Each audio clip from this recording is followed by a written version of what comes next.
E a Rede Diário de Comunicação continua a série de entrevistas com os candidatos a governador suplente do Amazonas. Até o dia 27 estaremos fazendo uma sabatina com todos os candidatos aqui no programa 10 na TV.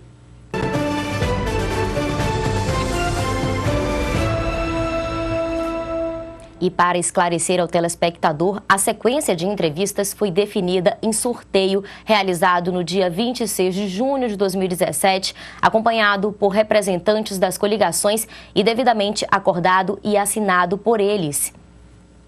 E o nosso entrevistado de hoje é Luiz Castro. Ele tem 58 anos, é advogado formado pela Universidade Federal do Amazonas, natural do estado de São Paulo, mas mudou-se para o Amazonas aos 18 anos e foi morar no município de Envira, na calha do rio Juruá, onde se elegeu prefeito no município em 1982, cargo que exerceu por 2 mandatos. Em 1998, se elegeu deputado estadual, reelegendo-se em 2002 e foi secretário de produção. Em 2006, voltou a se eleger como deputado estadual e se reelegeu novamente por mais 2 mandatos em 2010 e 2014 e continua no cargo que exerce até hoje. Agora concorre ao governo do Amazonas pela coligação Começo de uma Grande Mudança. Olá, boa tarde, candidato. Seja muito bem-vindo ao 10 na TV. Boa tarde, Mona Lisa. É um prazer estar aqui para conversarmos um pouco sobre o nosso plano de governo.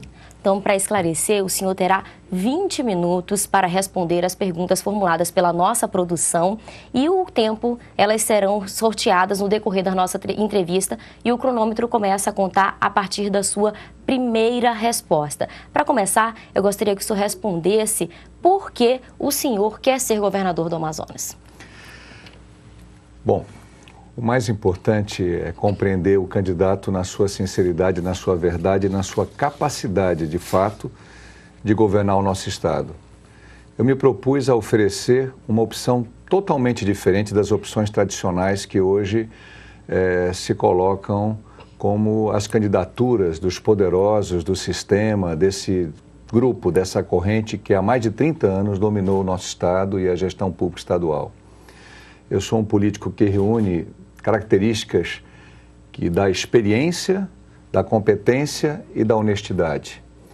Vivemos tempos de lava-jato, onde as pessoas ligam a televisão e se decepcionam, se desencantam, ficam indignadas com tudo que vem e com as consequências na sua vida, na área de saúde, de educação, de segurança, de desemprego, por conta da roubalheira, da corrupção, da falta de efetivamente lutar pelo bem comum.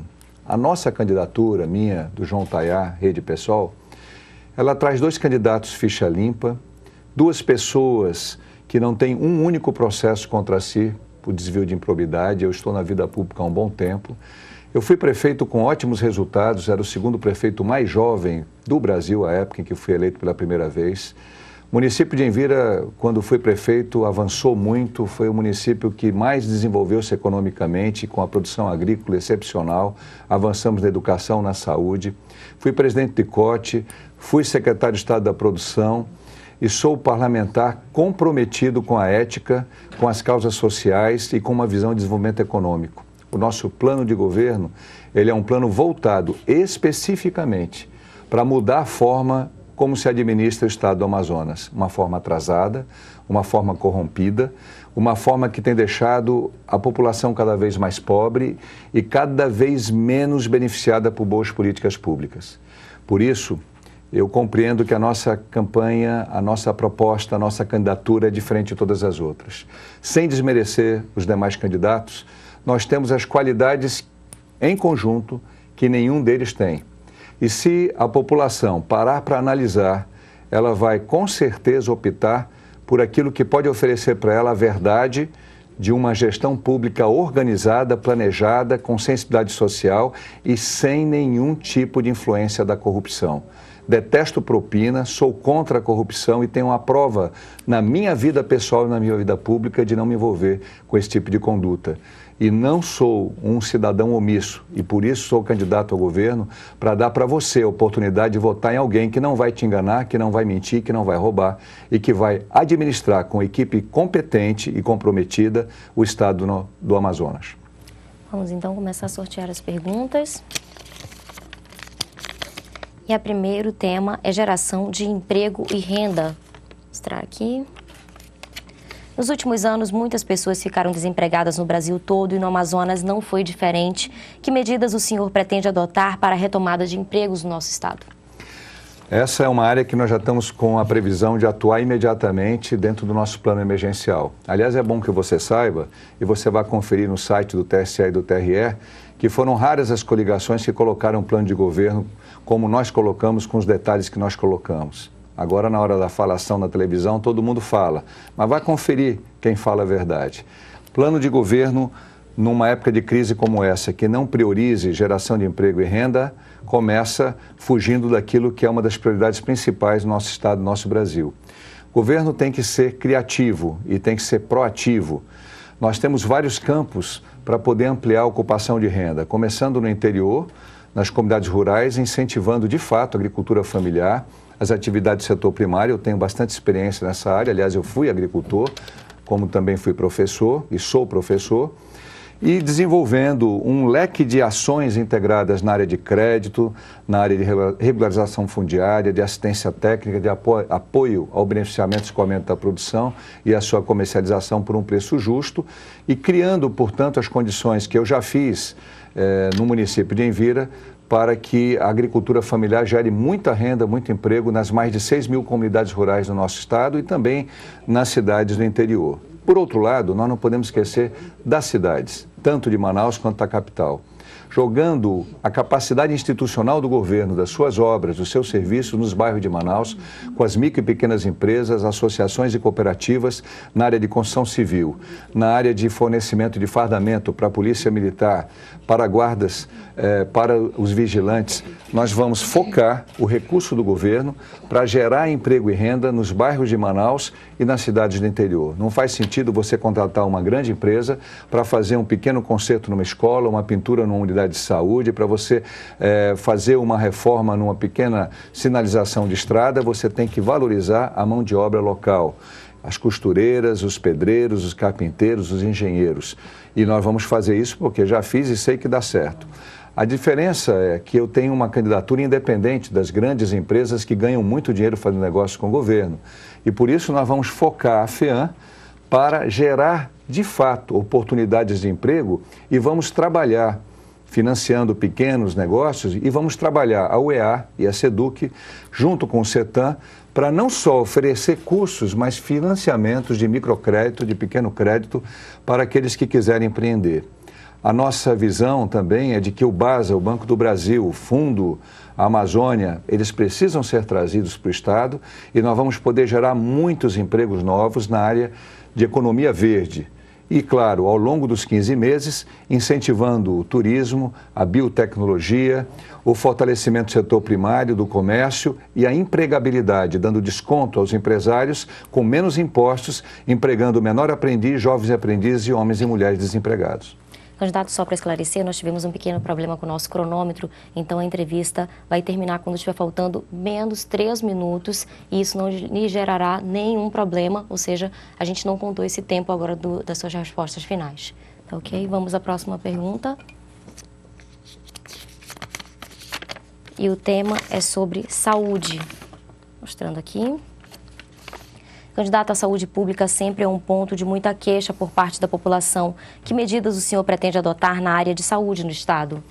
Bom, a saúde é uma das áreas mais desorganizadas, e o que se fez na saúde foi uma canibalização. A gente viu os empresários que lucram na terceirização da área de enfermagem, de laboratório e outras áreas terem privilégios descabidos e ganhos de lucros enormes.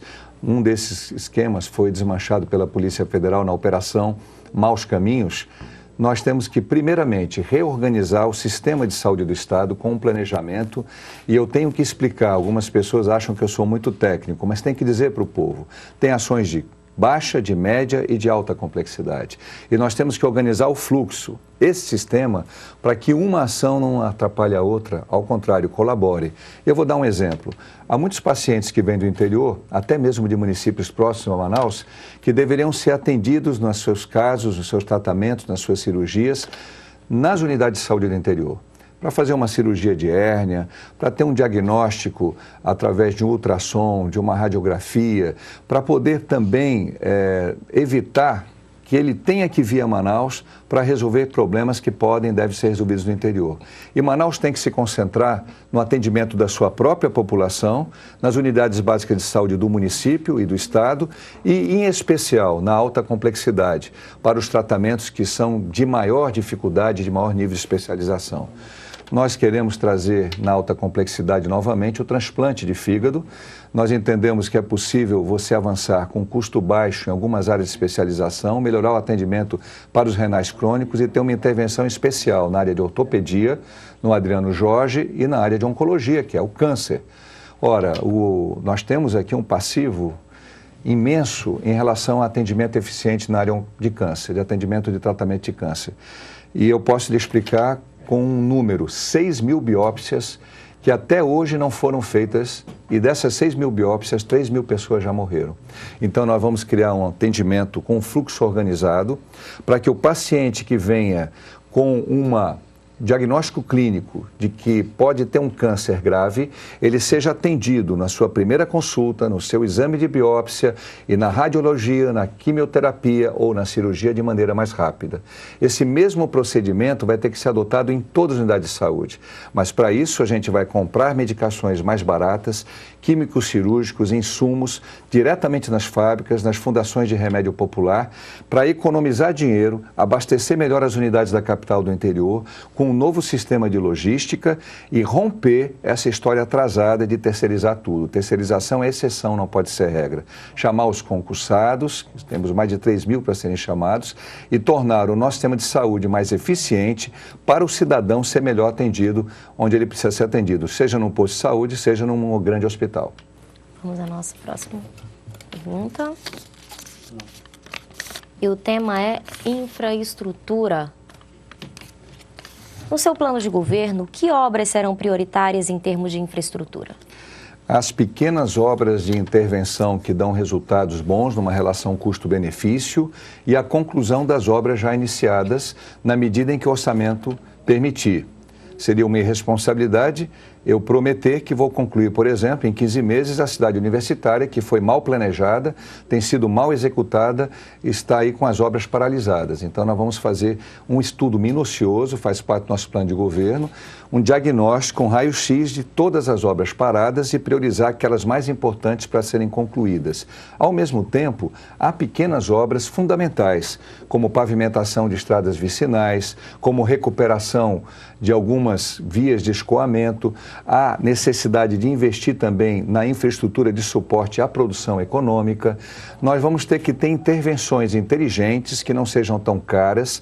Nosso governo não será de grandes obras. Em 15 meses nós vamos ter de concentrar a área de infraestrutura nos gargalos. Os gargalos que atrapalham, que impedem o desenvolvimento de atividade econômica, que gera emprego e renda, e nos gargalos específicos da agroindústria e do agroextrativismo no interior para agregar renda para os produtos regionais que hoje são pagos por valores ínfimos e não deixam a necessária qualidade de vida, poder aquisitivo para o homem e para a mulher do interior.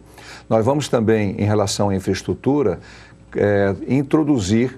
elaborar e introduzir no planejamento do Estado, aliás, nós vamos replanejar este planejamento que nunca existiu de verdade, criar o sistema de planejamento institucionalizado, nós vamos ter um plano de logística para adequar todas as ações de governo e auxiliar também os investimentos empresariais às diferentes situações do nosso Estado. Porque o Rio Negro tem uma realidade, o Juruá, o Purus, o Madeira tem outro, a região metropolitana é diferenciada e nós vamos, portanto, trabalhar com o pé no chão, utilizando e gastando dinheiro com muita responsabilidade e eficiência, porque o dinheiro do governo, ele não é do governador, ele é do povo e tem que ser muito bem administrado, como sempre fiz quando administrei dinheiro público. Vamos à próxima pergunta. E o tema é educação. Candidato, o que o senhor pretende fazer para melhorar a educação no Amazonas? Bom, primeiramente eu quero colocar que eu sou professor de carreira. Até um amigo meu disse, não diga que é professor, porque o ex-governador queimou o filme da palavra professor. Mas ele nunca foi, de fato, um verdadeiro professor. e eu fui professor de sala de aula no interior, em escolas sem ar-condicionado, sem ventilador, com muita pobreza, mas com muita vontade de oferecer, como nós oferecíamos professores lá em Vira, a nossa vocação para a educação. Mas não basta a vocação, não basta esse sentido de missão. Nós precisamos valorizar o profissional da educação de verdade. E eu entendo que essa valorização começa pelo respeito. Respeito à database, respeito às condições de ensino, ouvir os professores e pedagogos e introduzir nas equipes de educação aquilo que já está na Constituição, por uma iniciativa minha, que já faz parte da nossa Constituição Estadual, que são assistentes sociais e psicólogos atuando para colaborar no processo de educação das nossas escolas. Nós pretendemos também fazer algo que pouca gente compreende como educação em tempo integral, mas é educação em tempo integral, que são os projetos de contraturno ganharem amplitude. O que é um programa, um projeto de contraturno? Eu fiz isso em Vira, o projeto Florescer, deu muito certo.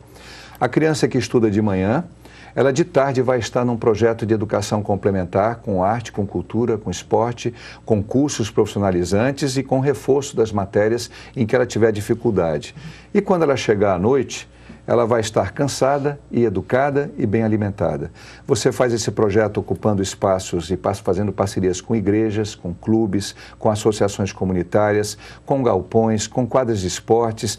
Você faz esse projeto de maneira simples e concreta e os resultados vêm e são altamente positivos, inclusive como prevenção à violência e insegurança, porque você tira aquele adolescente da oportunidade ruim de conviver com o mundo das drogas, porque ele vai estar sob o abrigo o dia inteiro de projetos de educação, na escola e fora da escola. É claro que também pretendemos ampliar as escolas de tempo integral, mas em 15 meses não podemos assumir um compromisso de avançar muito nessa área. Portanto, nós queremos priorizar esses projetos lá na ponta, lá onde você tem, num bairro de Manaus, os indicadores maiores de violência e de exclusão social, para atender o filho daquela mulher que sozinha sustenta a sua família, para atender aquela criança no interior que não teve oportunidade de ter uma boa educação, para evitar que essas crianças e jovens caminhem na trilha do crime e da marginalização. A educação, portanto, será a prioridade, valorizando os professores, novo plano de cargos, carreiras e salários, respeitando o HTP, e todos os professores sabem que o Luiz Castro no poder, a educação é prioridade absoluta e nós vamos cuidar disso com muito carinho, inclusive da nossa UEA. Vamos à próxima questão. E o tema é segurança. Candidato, o que o senhor pretende fazer para melhorar as condições de segurança pública, tanto em Manaus quanto no interior do estado? Bom, segurança precisa de uma reorganização total e acabar com essa história de encarar a segurança como algo ideológico. Segurança é ciência, é administração, é capacidade de organizar uma boa gestão. O Estado tem que fazer uma parceria correta com o governo federal na área de fronteira, com a Polícia Federal, com o Exército. É descabida a situação nas fronteiras com a entrada de drogas. Nós acabamos de assistir no noticiário da Record News a quantidade de ações policiais que pegam o varejista do tráfico. Nós temos que ser capazes de, em conjunto com o governo federal, fechar as nossas fronteiras o mais possível para que entre cada vez menos droga e termos uma capacidade também logística de impedir que a droga entre em Manaus na nossa orla e nas nossas estradas. É o óbvio ululante que o governo do estado não consegue até hoje ver, mas que nós vemos com muita clareza. Eu sou estudioso da área de segurança, nós vamos trazer experiências que deram certo em outros lugares do mundo, principalmente da nossa vizinha Colômbia, de Cali e Medellín, que eram cidades extremamente violentas na época dos cartéis de Cali e de Pablo Escobar, e vamos mostrar que com a polícia fortalecida, com respeito aos profissionais, com a valorização deles, a polícia civil e militar, com uma disciplina ao mesmo tempo respeitosa, mas eficiente em cima do trabalho dos nossos policiais, que tem que ser valorizados, com a perícia técnica resgatada, que hoje está abandonada, e com o setor de inteligência mais bem estruturado, nós vamos avançar. Inclusive, temos mais de 800 cargos comissionados na Secretaria de Segurança e faltam mais de 5.000 policiais militares para atender capital e interior. Interior tem que ser levado a sério em relação à segurança também. Os problemas não estão apenas em Manaus. Nós precisamos, portanto, ter a capacidade técnica, logística, de fazer uma organização do sistema de segurança com uma gestão adotando atitudes que deram certo em outros lugares do mundo, como também deu certo lá em Nova York. Por exemplo, a adoção de armas não letais para que os policiais possam imobilizar os pequenos delinquentes, aqueles que são recuperáveis. De onde vai sair o dinheiro para esses investimentos essenciais em segurança? Na economia, no evitar esses contratos tão absurdos e superfaturados como o da Humanizare, que cobra de nós cidadãos, porque o dinheiro público é da sociedade, R$ 5.100 por mês. Eu espero, sinceramente, que as pessoas compreendam que Luiz Castro no poder, a segurança vai funcionar. E o nosso vice, João Tayá, é um delegado de polícia concursado e com ele nós vamos ter uma grande diferença na gestão da segurança. Candidato, a partir de agora, o senhor tem um pouco mais de 1 minuto para as suas considerações finais. Muito bem. Eu quero te dizer que você tem a oportunidade de começar a mudar o Brasil, começando pelo Amazonas. Essa eleição, excepcionalmente acontecendo em 2017, te dá a oportunidade de dizer não à corrupção, não à ineficiência, não ao desrespeito ao cidadão, não à enganação e à mentira, que se prolongam ao longo dos anos e que tem piorado cada vez mais desse grupo que tomou o poder no Amazonas há 34 anos e que, na verdade, representa uma forma atrasada, corrompida e sem nenhuma eficiência para o cidadão e a cidadã comum. Nós queremos te oferecer o 18. O 18 da Rede do PSOL, 2 partidos que não têm um único membro envolvido em corrupção. O 18 da verdade, da competência, da inclusão social, da visão de desenvolvimento econômico com sustentabilidade. O 18 nessa eleição pode não ter muito tempo na televisão, na propaganda eleitoral, pode não ter muito tempo para enganar você, mas tem muita verdade no coração, tem muita independência e tem a capacidade de te oferecer mãos limpas e a inteligência estratégica para mudar a forma de governar o Amazonas, deixar de ser um governo que atende os privilegiados de sempre e atende de fato os interesses coletivos da população. Por isso eu peço a cada um e a cada uma o voto firme no 18, Luiz Castro e João Tayá. Eu conversei com o candidato ao governador do estado, Luiz Castro. Muito obrigada pela sua participação. Eu só gostaria de esclarecer novamente. A entrevista terminou com 3 minutos no cronômetro, porque a gente teve um pequeno problema, mas o senhor falou os 20 minutos, como todos os outros candidatos, tá ok? Muito obrigada. agradeço, o 18 agradece. Muito obrigada. E o Seu 10 na TV fica por aqui, mas lembre que nós continuamos nas nossas redes sociais, no facebook.com/Record News Manaus, _Rede Diário. Lá você pode conferir nossas entrevistas, matérias, assistir o jornal na íntegra, além de deixar suas mensagens e sugestões, ou então você pode ligar também na nossa produção no telefone 3643-5054. Muito obrigada pela sua companhia, um excelente fim de semana e até segunda-feira. Tchau, tchau.